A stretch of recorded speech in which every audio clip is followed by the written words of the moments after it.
thank you all for coming and say, please ask me questions because that's the best way to get, to get the most outcome from this talk. Also, like, as Aaron said, like, please localize if you don't know what it is, the Q&A, because I will ask you questions in order to play a little game with you, and I need your participation. Don't leave me alone. And if you, like, we're gonna start. And as I said, like, if you see an example, if you see something I'm explaining, and you don't know how to connect or how you will be done in your sector, in your company, like, take advantage of this and ask a question, and in the end we will solve it. Okay, I'm just gonna share my screen. Let me know if you're seeing it. I can, if it helps. I think you're seeing it, fantastic.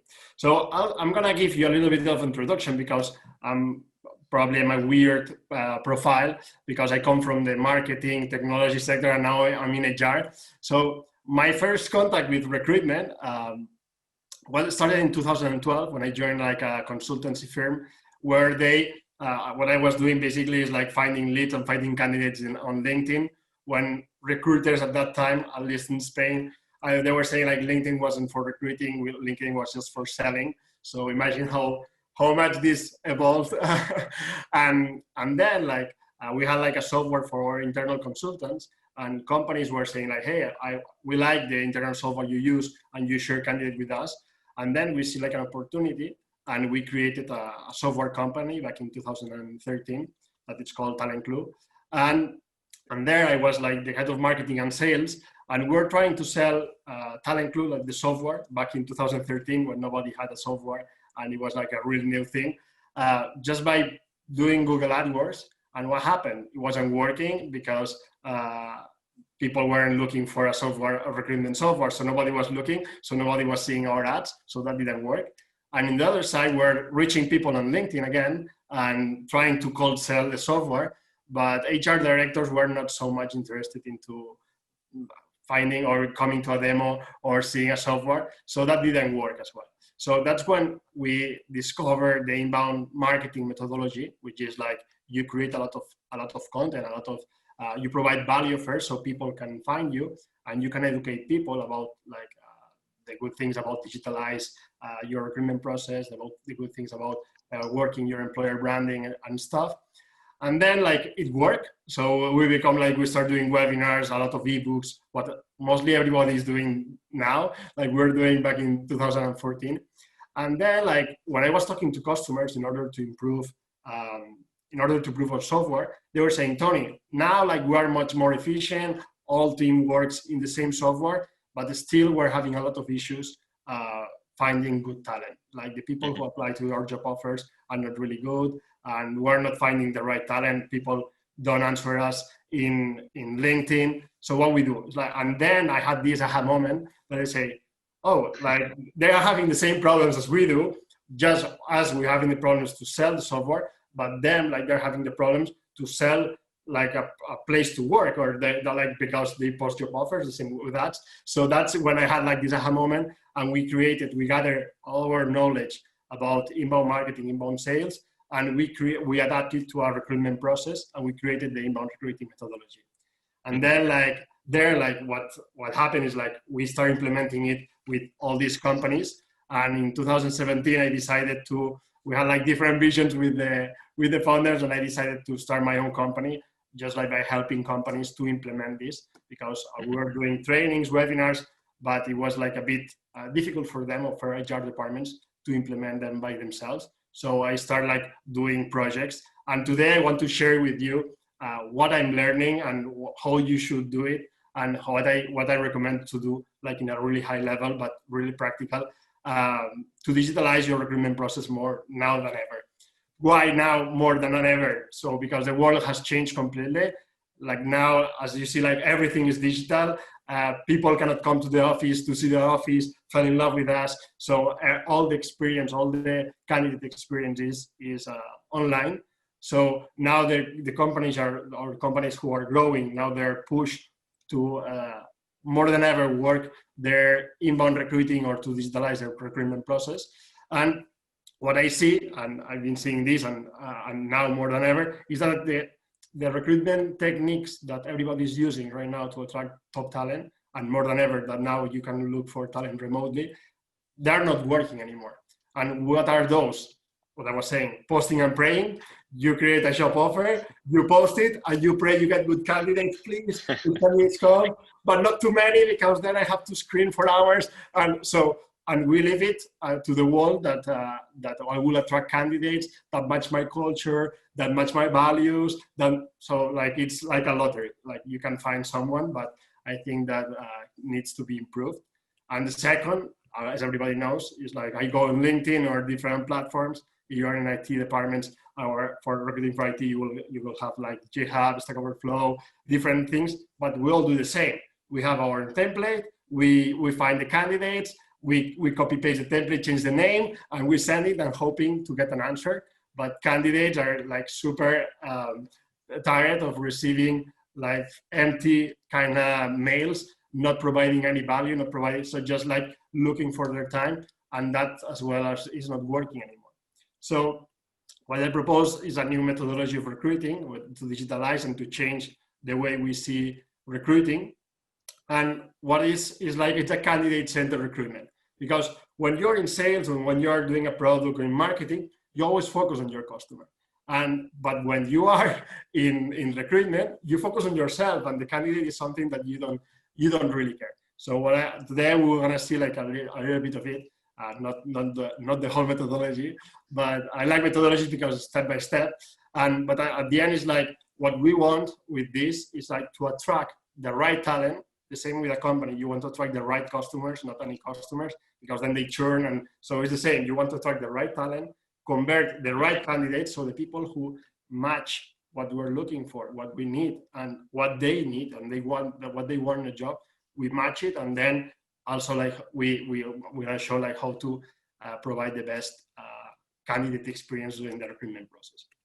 So the first thing, either you start a business or you start this methodology, the first thing you need to do is to know your candidate persona.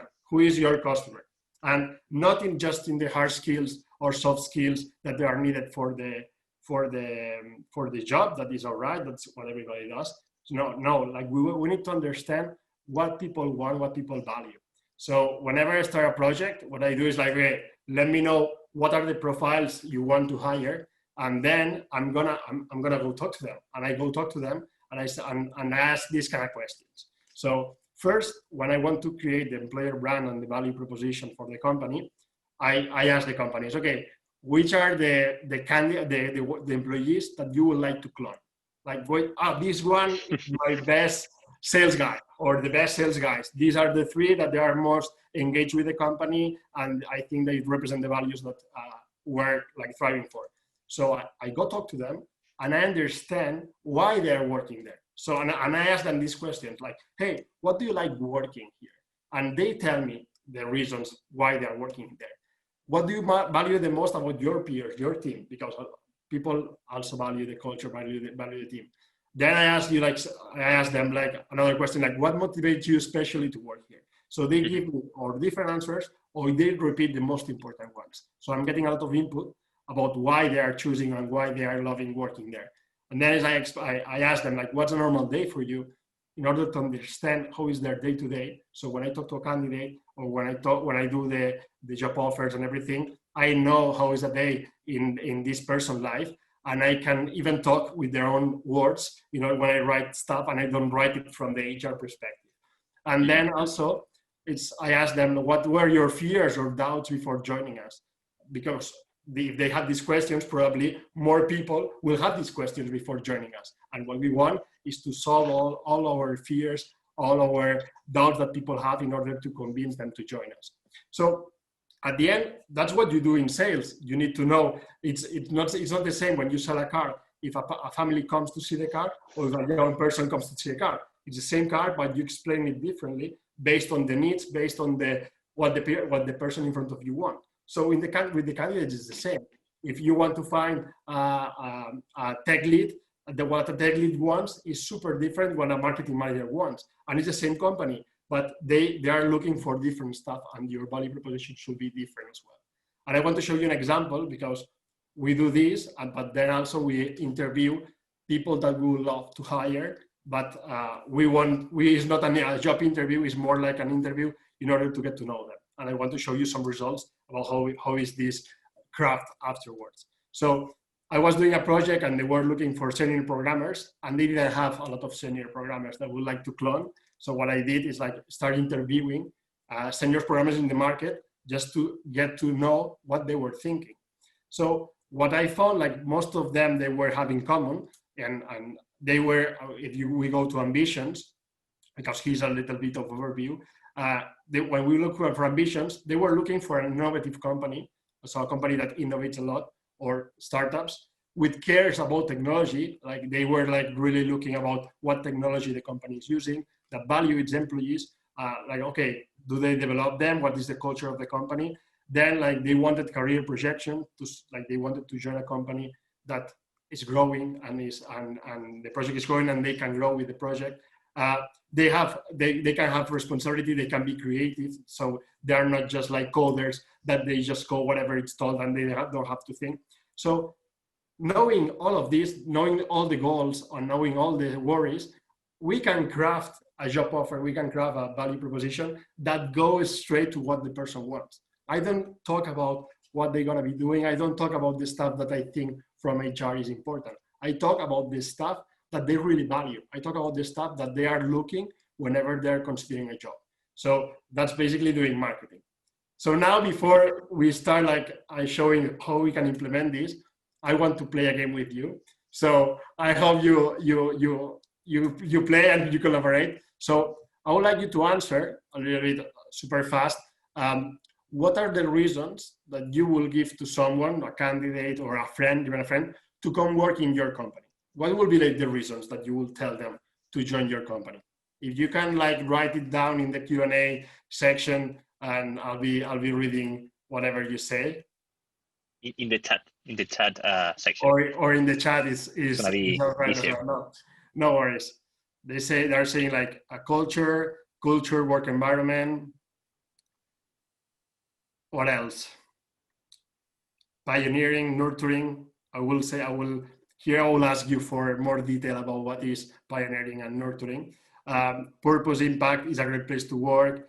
International, here like Ray, that you say great place to work. I would like to understand what makes a great place to work, because it's probably is different for you than for another person. So that's now like we'll get into specifics later, but when we are creating or we're doing these interviews, go to the specifics, because when we say like, oh, there's a really good environment, that's super subjective. Like everybody can interpret a good environment, or can have their own picture of a good environment, and probably is different. So we need to be specific about what is a good environment. So culture, principles and values, pioneering is forefront on the history, trailblazer, good atmosphere, good TNC, interesting projects, flexible work setup, opportunity to make a significant better place, fantastic. And the second question is, now I ask you, why you work in your company? What makes you happy about working in your company? It can be the same stuff, but probably some maybe different. They say clear succession planning. For the audience, when you type in the chat, there's an option to type only for the panelists or also for the panelists and the attendees. Great teamwork and good leadership. Mm-hmm.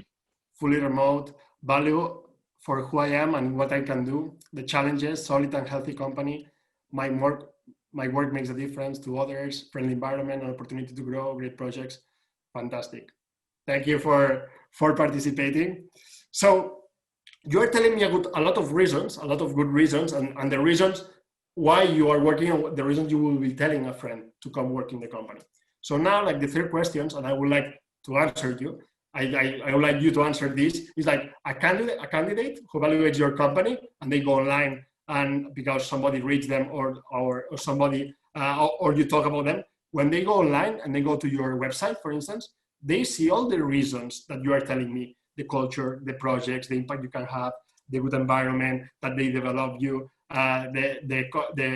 there's a clear link between the company's success and your success.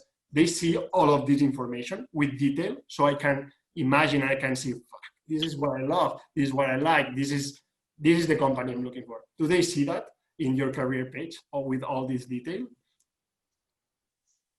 You can answer this in the chat as well. I would love to know.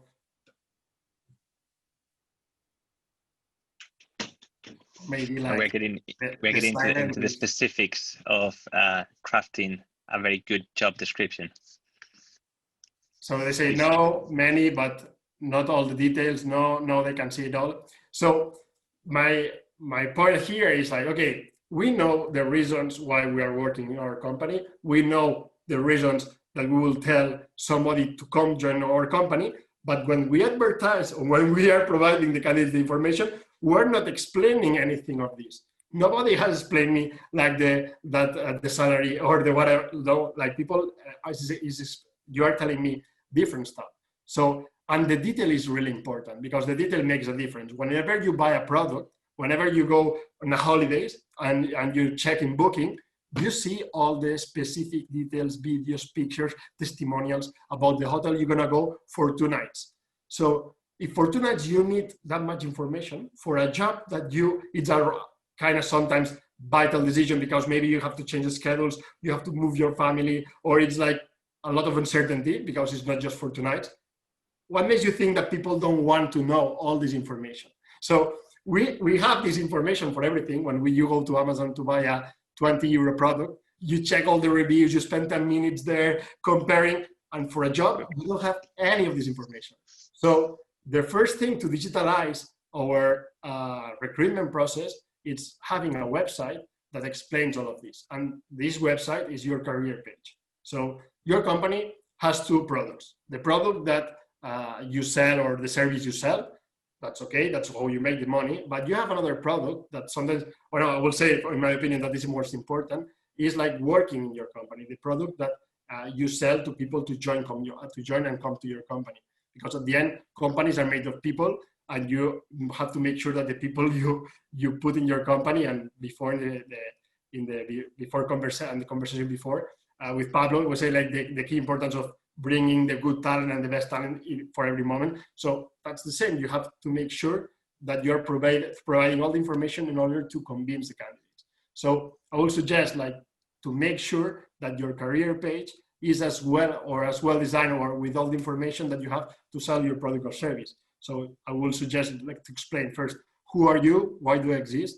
What's your purpose? What I'm gonna come work for? So what's the purpose that we want to achieve?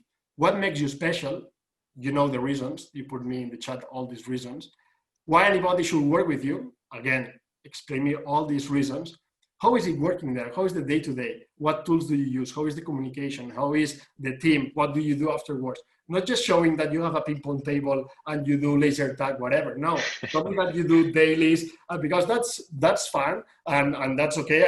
I will introduce it as well. But I want to know like how is it daily? Like people, you say like they work remote, but how are you managing remotely? Like people work in Slack. So explain me the dynamics of the day-to-day in the company, because that's what I want to know. And then obviously you can like explain me all your benefits and testimonials. I'll show you like super fast examples, because right now the number one obstacle that people have is like not knowing how it's working for a company. And for me, that's crazy, because what happened that is people join companies and after 2 weeks they realize that wasn't what they were expecting, but now it's too late to change, because what will I look if I change again now? So, and we are joining people, or people worse, like people stay 2 months and they leave because they find another project. So, and it's a lose for everyone. The person had to leave and restart interviews and everything and then join another company. The HR team has to restart, and the team that person was placed, like they are super burned down because they have to reorganize again. They've been spending 2 months trying to make this dispenser work. So there's a huge cost of not doing this right. And sometimes it's because expectations and reality, they are not aligned, because you are not providing information. You're just selling ideas, selling a place. Obviously you want to convince that person, but that person doesn't have the full information about it. So that's like the good part of like being super honest and open about what is working in your company. So the structure of a career page, I'll say, is first, I would like to start with the why. There's a talk from Simon Sinek that is the golden cycle, that they say why, how, what. So with all my marketing communications, I follow this. It's like, first, why I should join you, and so your purpose, your vision. Then is why somebody should join you, and you can explain the culture, you can explain your values, you can explain all these reasons that you put. Explain me with detail what is that. If there's a lot of text, do a video, and you can record yourself explaining it. So there's a lot of ways, or you can put it with bullet points. So there's a lot of ways of showing how is your culture and why somebody should work there. Explain your values in this way, so I understand what is. And if you don't have values, just whatever you value from working in your company, these are the values. Doesn't need to be your strategic values if you don't have them, because sometimes there's a lot of buzzwords about values. We put it in the walls, whatever, and that's not what really people value. So I do these questions before I start a project, or when we are doing a project, in order to understand what are the values that people value in the company, and we promote these values in the career page that show your day-to-day moments, that I can imagine how is the people inside. So if like there's not in the office, if you travel people, so show me, like you have these pictures already. You have it maybe in Instagram, you have it in people galleries in their phones. So ask them to collect and show me a gallery of moments in the daily life in the company, so people can imagine and see and get a peek of the culture. All the perks, obviously, explain me the perks that you offer, that some people focus just here whenever they do the career page. And then testimonials. Use testimonials, but in a strategic way. So if you know that, for instance, like IT profiles, they value a lot that you have like super agile methodologies and how you develop code. So tell them to explain why they like working there and why they value about their work in IT in the company. Not if they're happy, if they are super, no. Talk about the points that the people care about. Because when you look in testimonials, if you look for a hotel and you go and travel with friends, you don't look at the testimonials of families because you don't care. You look for people who are like relevant to you. So the same with testimonials, that you have to use it in a strategic way. And then you tell me, okay, Toni, I know I have to do this. I'll put it in homework, but I cannot do websites every day, my day-to-day, to explain all of this. And what I want to tell you is like you are creating websites almost every day or almost every time that you create a job offer. Because the job offer is a landing page, is a thing that you promote to sell a product that is a job offer. So you have to start seeing it as a product. And it has no sense because you never seen any advertisement, or you don't see anyone in LinkedIn that is trying to sell anything that they say, we're looking for customers that want to buy a software. You never see that. But in recruitment, you see, we're looking for Java developers. It's like, no, you have to sell the benefit of coming working for you, but not like that you are looking actively for someone. And whenever you join a job, whenever you click into a job position, what you see, we are an international company with 20 offices and blah, blah, blah, but you don't explain me anything about why I should join you and what I gain about working with you. You just focus on the what's, that is like, what are the requirements? What are your responsibilities in a super generic way, because you don't give me context about what are the goals for that year or anything. And you put the benefits, but super general and super ambiguous. Oh, we have a really dynamic workplace. What is a dynamic workplace? I never go to a bar and say, oh, this bar is really dynamic. And so why we use these words? And so let's be specific. And what I do with inbound is first, we start with all the benefits. Like in the job position that we created for this company, it's like we say, okay, what is what people value in the tech lead position? Look, like the title is already different. Like I'm telling you what you will be doing or what's your main challenge here. And then I explain you everything, and that's just like the introduction of the job offer. And then you have a video from the CEO explaining you the project, explaining you the position. So at least you get to know who is the CEO. In their own words, they explain you the challenge, and you see first all the benefits. So I challenge you to start and look at your offers and do this structure. why somebody should join you in your company and in that job position. Explain me all the benefits, and then you can go to the requirements and to the responsibilities.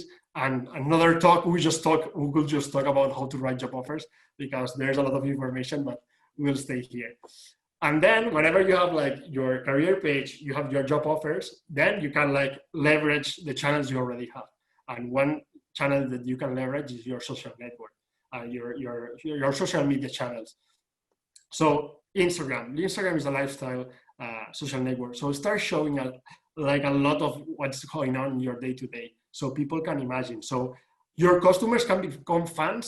And I've seen it in different projects, and myself in Talent Club, people were fans of our company because we're showing our day-to-day, and they were like, oh, I feel that like we are in your office. And when we were interviewing candidates, they were arriving and they were talking to us, and they were saying like, oh, we feel like we already know you because we've seen so many stories about your team, you, the office. So that's the best. And now that it's remote, like share moments that people value and explain, or give the phone for the Instagram account one day to someone in your company to explain their day. So it's free, and it's stuff that it generates a lot of engagement, and it doesn't fight with your marketing strategy. You can share it. And obviously, if you're a super big company and you've been generating a lot of content, I would recommend to create your own channel. Like here, HubSpot, they have HubSpot Live, like to show this. But then in all the job offers, all the emails you send, hey, check our Instagram, you'll see how is the day-to-day in our company. And you're providing people a lot of info about working with you. Or histories, hey, we introduce you new people that we have. Hey, if you want to come join, check our offers. So this way you're promoting your career page, you're promoting people to come visit your offers. And then there's difference, like the same with restaurants. You go to Google Places or you go to TripAdvisor. So there is places like Glassdoor that you should take care of them. You have to make sure that there's good reviews, there's the whole information there, and you should leverage them as well. Or like if you're looking for IT, like the same, you can work these profiles and make sure that you know what people is saying online about you. That is an important part as well. And then the third steps that I want to share with you is you need to automate. Like you cannot do this by themselves, and you cannot be managing everything in a spreadsheet or in a software that is super limited. First, like you should have an ATS if you don't have it already, and to receive all the candidates from all the sources in one place. So you don't have to go, I have to look into the job board, download the candidates, put it there, because then the next step, the next 2-3 steps is communication. You need to communicate during the whole process, and you have to make sure that people is having an experience with you. The same with a lead that you do in marketing, or the same with a customer. When somebody joins, they receive mails, onboarding, blah, blah, blah, or whenever you have a lead and you put it to salespeople nurture the lead. So here's the same, like even you discard them, the message you can set up whenever you discard people can be like playful, like I can be like showing your company. And the most important part is make sure that everyone receive a message, because imagine you going to booking, you book a hotel and they say, hey, we received your reservation. If in 2 weeks we didn't say anything, that means that you didn't get the reservation. Good luck. Or you will say, I'm never gonna book in that place again. So we're treating the same people that are used to this experience of getting instant notification, getting a lot of information in a total different way, like if they were different people, and they are not. They are the same people who are using all these different platforms. So if we're doing this, right now, not a lot of people is doing it. We can get a lot of people who can become fans just by the way we treat them. And people understand that we cannot hire everyone, but we can treat everyone really well. And another way to digitalize, like if you do phone screenings, change to video screenings. The people is used to this. So instead of doing a lot of calls, this one is not picking up and I have to do a call or an interview online. If you use this, maybe in 10 seconds, you realize that this person is not a good fit. You save a lot of time. Or imagine it's 6 PM, you're about to leave and you send to the 40 people who has passed like the first filter to do the video interview. When you arrive at 9 AM the next day, maybe you have like 20 interviews to review, and you can start working with candidates, and you don't have to call, and so the process becomes shorter. And then you have to have goals, recruiting goals, and track your results. Like in sales, they track everything. They track how many calls they do, how many proposals they send. They track everything. And in recruitment, it's exactly the same, but we don't track anything. We don't know where the good leads come from. We don't know how many proposals we send and how many emails we send, and how can we improve every step of the. So if salespeople do this, why we are not doing this in recruitment when we have the same goal? So for me, it's like you need an ATS to start tracking everything, start tracking your activities, and you have to know how much processes one person can do a month, and start like using recruitment more in a strategic way. And to finish, I'll say like at the end, what we want with this methodology is like to provide a really good experience, so people at the end become promoters and they bring more talent, and then becomes a virtuous circle of all of this. And my final thoughts for you, it's first, everything starts by telling a story. Like storytelling is everywhere, and marketing is using it. So for your recruitment, you have to explain the story of your company and the story of people, why it's working, what they are working for you and with you, and you have to communicate that. Second, talk to your best employees and get to know them. Like it's for me, it has no sense to be doing, it's the same for marketing, to be doing marketing strategies without talking to the sales team and to get to know the customers, because then I'm doing whatever. So whatever you recruit, whenever you do a recruitment campaign, you have to talk to the people who are already working in the positions to understand what they value, what are the most important things for them, because you are looking people like them to work with them. So you are just like an intermediary. You don't know what they think, and don't think you do because you don't. Third, technology and people move fast. What I'm showing you is already in place, and it's been in place it's not science fiction. So please, like we have to adopt technology like faster, because at the end makes our life easier. Fourth, HR must learn and apply marketing techniques. Everything I've been showing you is marketing applied to recruitment, and recruiters are people who do marketing and who do sales. It's the same, and we don't see it this way. But when you are posting a job offer, you are posting a landing page, and you need to learn how to write compelling job offers. You need to know how to leverage social media, how to write compelling and engaging emails, and how to get candidates' attention. And so you need to learn about marketing techniques. And the fifth point is like, start little by little. It's possible. I've been working with huge multinationals, and they've been like implementing step by step, and it worked. So don't get super, I have to do so much stuff. I would suggest like start by changing your job offer, start by writing why somebody should join you, what are the benefits of that position, and start implementing new stuff.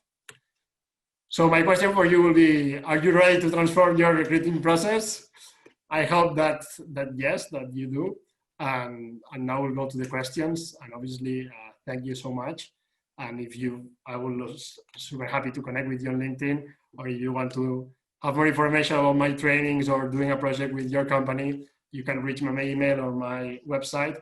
That is in Spanish right now, but you can contact me, and I'll explain everything in English. And yeah, I hope there's a lot of questions. Oh, first of all, thanks, Toni. That was an very insightful presentation. I was also taking notes also for discussing this and brainstorming with our very own HR department.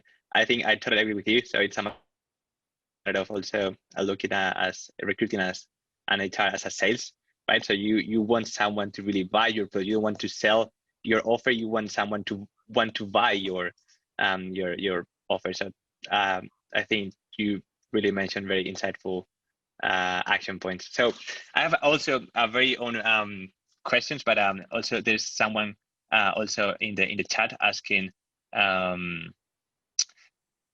couple of questions. The first one is, what would be your advice to a CEO that is doing the recruitment process himself? Well, like for me, is like the CEO is a good, like, well, that depends the size of the company. For me, because there's like a lot of things that should be. I think the CEO, and at the beginning when I created the company, for the first 30 people, I'll say like I was meeting like everyone, but in the end, like whatever the team was saying, like we want this person. So I think that for the CEO, it's good to be involved in the project because sometimes they explain with a lot of passion what is the company and everything. But I will automate it. Probably what I will do is like to record like whatever the CEO explained to the candidates, like in order to convince them. I will record that in a 5-minute video. And for the candidates that they come from the final interview, I will send the video of the CEO in order to have this information and free the time from the CEO that probably should be spending time in other stuff or be involved in the process in another step. And from the HR perspective, you should talk to the CEO and get and participate in this conversation that he's having with the candidates to get all the insights he's telling them, and then put that in your recruiting efforts. Totally. Normally, when the CEO is involved in the recruiting process, normally this happens in startups. So all the points that you were mentioning, is this only valid for startups only, or also going for big corporates as well? Well, about the video thing, like I've been using it for big companies as well, because at the end it's one shot. Like you go to the CEO and it's like whatever, with the passion you explain the stuff. Can you explain the purpose, the vision of the company and everything, or even like the head of the team, you know? But we record this and we use this in our recruiting efforts. What we don't is like make it do it all the time, because then it's not like really scalable. Then during the recruitment process, obviously, whenever there's a 30 people startup, 40 people startup, maybe it's a good thing that from the CEO to have like the final review, to meet the person for 20 minutes in order to make sure that the people is aligned, because the impact of one person in a 30 people team is much higher than the impact if one person in a 1,000 team. So that will be my vision of it.